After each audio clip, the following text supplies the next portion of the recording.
Emails.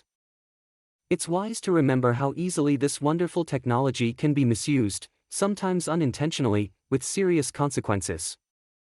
Consider the case of the Illinois man who left the snow-filled streets of Chicago for a vacation in Florida.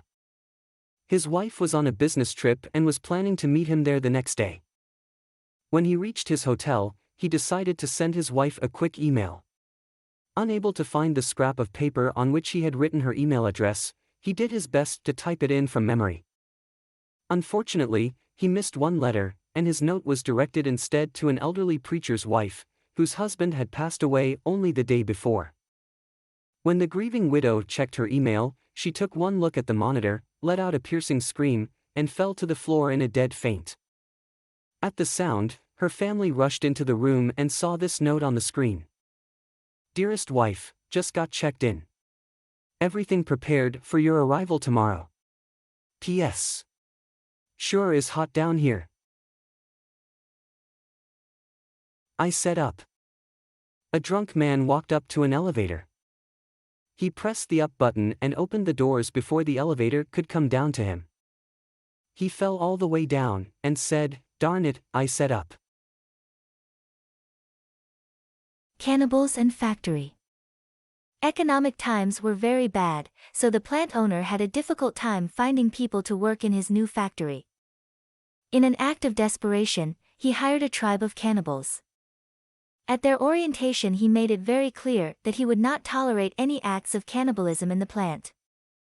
3 months went by without incident, when all of a sudden a secretary disappeared without a trace. The manager rounded up all of the cannibals. "If I find out that one of you ate the secretary," he said, "I'm going to fire all of you," and with that, stormed out of the room.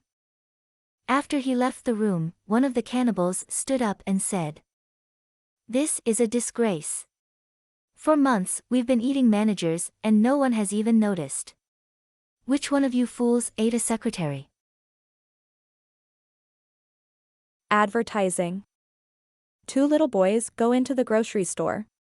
One is 9, one is 4.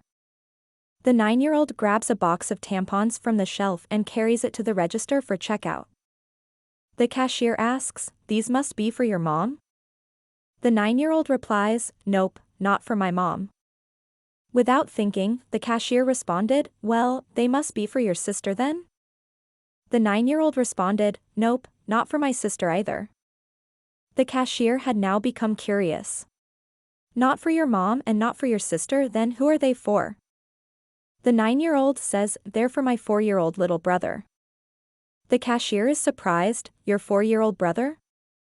The 9-year-old explains, "Well, yeah, they say on TV if you wear one of these, you can swim or ride a bike. My little brother can't do either of those things."